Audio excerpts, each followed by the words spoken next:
السلام عليكم ورحمة الله وبركاته. عاملين ايه يا احلى متابعين واخوات في الدنيا؟ النهاردة الروتين مختلف خالص. هنعمل مع بعض السمك المشوي على الكانو. يا رب الفيديو كده يعجبكم.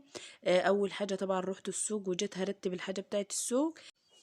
انا جبت كده فلفل اخضر وجبت جزر وجبت سفندي وجبت برتقان وجبت بتنجان زي ما انتم شايفين معايا في الفيديو.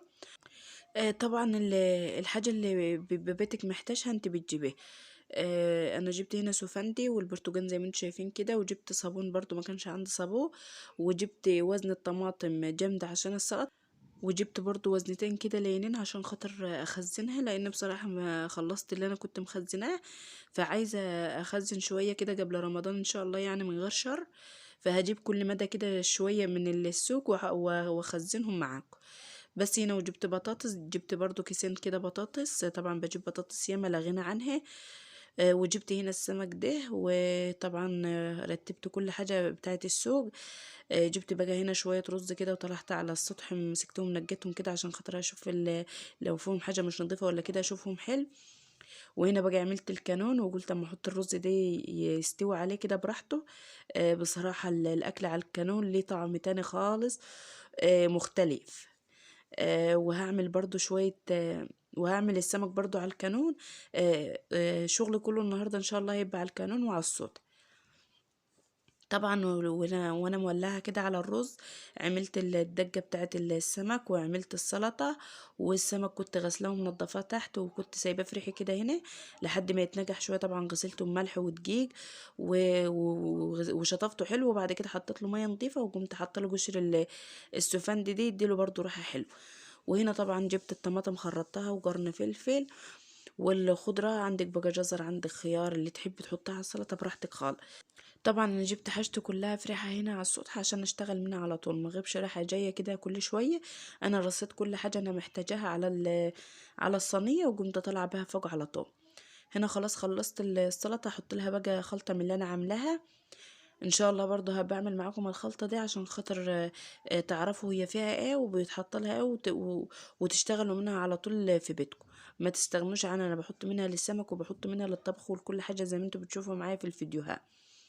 بس شوية بس، لأن بصراحة أنا عندي يعني خلطة ياما، فأنا بعمل كمية كبيرة وبشيلها على بس ما تخلص كده تجرب تخلص، فهعمل معاكم الفيديو.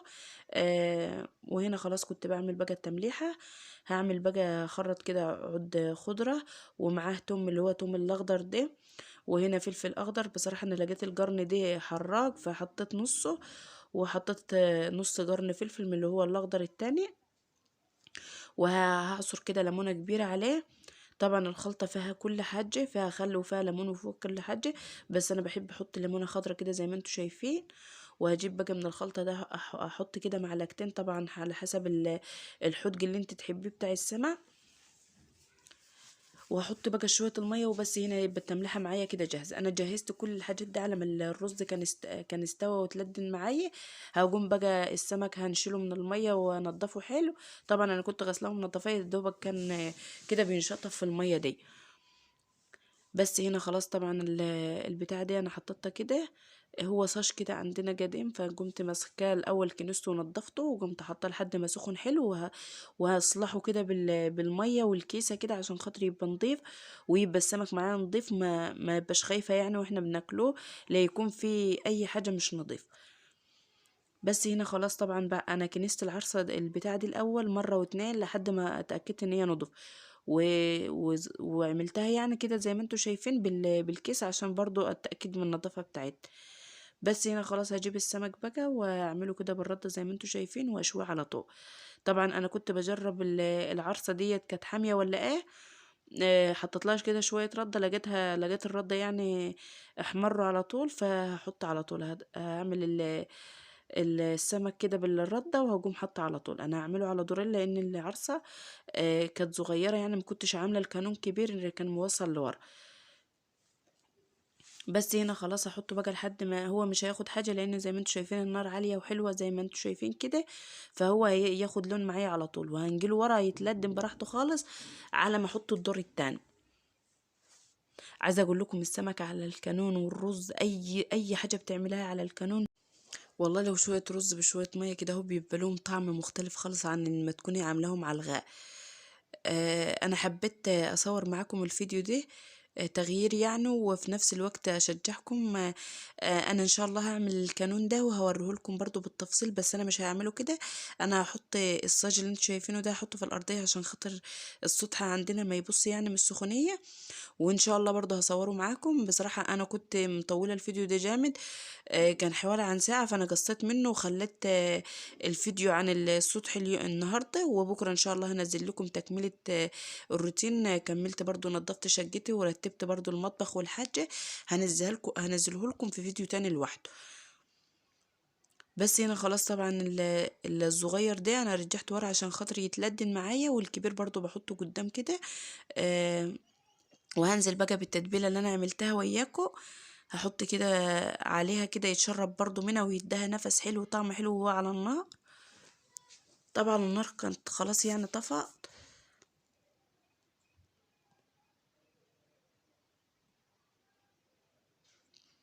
وهضيره برضو وهعمله برضو نفس التتبيله ده، ارش عليها كده. التتبيله دي معايا مظبوطه، لا هي حادقه ولا هي عدبه. طبعا بتدوق التتبيله قبل ما تحطها على السمك عشان لو حادقه ما تبوظش معاك السمك. هقلب بقى السمك ده كلته زي ما انتوا شايفين، وهقوم رش عليه برضو رشة كده برضو من فوق، وهقوم حاطاه في الصينية بتاعته على طول. احلى شوية سمك تاكلوهم على العرصة كده زي ما انتوا شايفين على الكانون. انا عندي السطح كده زي ما انتوا شايفين فاضي وما فيهوش حاجه، فقلت ليه ما استغلش يعني الفرصه دي، واقوم شويه كده زي ما انتوا شايفين. حطيت شويه الخشب وقمت حط عليهم شويه جاز كده عشان خاطر يولعوا على طول. وطبعا ده الغدا النهارده، الرز على الكانون والسمك على الكانون. يا رب الفيديو كده يكون عجبكم. وطبعا دي الحله بتاعه الرز زي ما انتوا شايفين، غسلتها وخليتها نظيفه وبتلمع زي ما انتوا شايفين كده اهي. يعني مش عشان على الكانون هرميها او اقول اسيبها للكانون. غسلتها برضو ونضفتها وخليتها مرايه. وغسلت برضو المواعين تحت في بيت حماتي بعد غدانه. و... وروتين الشقه هخليه برضو لوحده كده في فيديو، عشان خاطر يعني الفيديو طول معايا جامد فغصب عني. سامحوني. وهنا برضو عملت شويه شاي كده بالنعناع، ده كان اخر اليوم. يا رب الفيديو كده يكون عجبكم وتكونوا بتستمتعوا وانتوا بتتفرجوا على الفيديوهات بتاعتي. لو عجبكم الفيديو بقى بالله عليكم ما تنسونوش باللايك والاشتراك وتفعلوا الجرس عشان كل ما انزل فيديو يوصلكم. واستودعكم الله، والسلام عليكم ورحمة الله وبركاته.